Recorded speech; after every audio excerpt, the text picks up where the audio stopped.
I want to turn to Jimmy Kimmel returned to TV last night. What did you think of his opening monologue?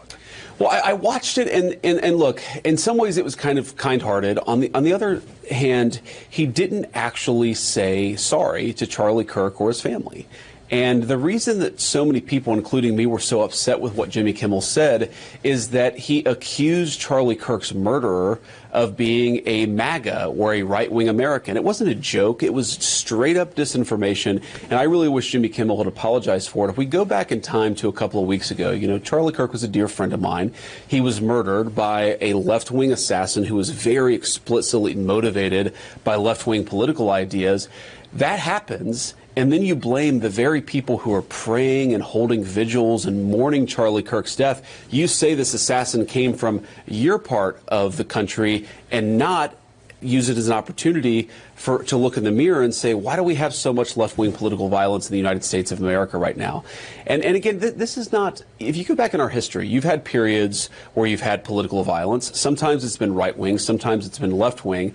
The particular type of political violence we have in the United States of America in 2025 is disproportionately left-wing. That's not an indictment of every Democrat in America. It's not an indictment of most Democrats in America. What it is a reflection and a piece of information that we should all use to turn down the rhetoric a little bit and to send a message that, look, if you don't agree with Donald Trump's immigration policies, that's fine. But when you dox and harass and attack the ICE agents who are enforcing those immigration policies, you've gone too far and you are part of the political violence problem.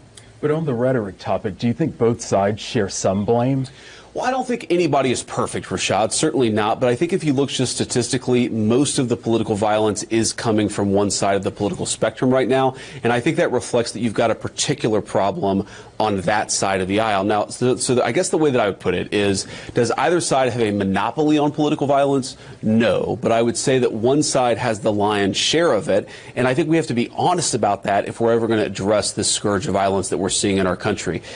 By my count, 4 left-wing terrorist attacks in the United States of America in 2 weeks. It's totally unacceptable. It's got to stop. But we have to be honest with ourselves about where it's coming from if we're going to stop it.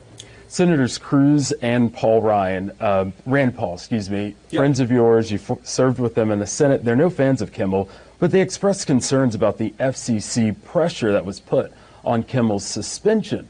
So turning that question around, what would you say if a Democrat administration had an FCC chairman that put pressure to put someone, a TV host that they don't like, off the air? What would you say to that? So let me say a couple of things, Reshad. First of all, Kimmel was taken off the air because he had low ratings, because the late-night talk show host model is not doing particularly well. And let's be honest, because he had become so politically unhinged that I think he wasn't particularly funny.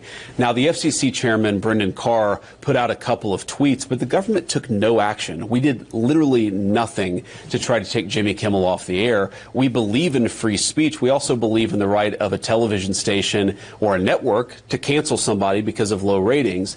And I think it's a little bit rich. The second point I make, Reshad, is it's a little bit rich for people to say that somehow we're engaged in censorship when literally every day, including yesterday, we found out that Google and YouTube were censoring information at the height of COVID at the direction of the Biden administration. So if we're looking for real sources of the government driving censorship, we should be looking at the policies of the Biden administration. We absolutely reject censorship in the Trump administration. We don't want to prevent anybody from speaking their mind, but if a TV station wants to cancel a guy because he's not funny, that's their business.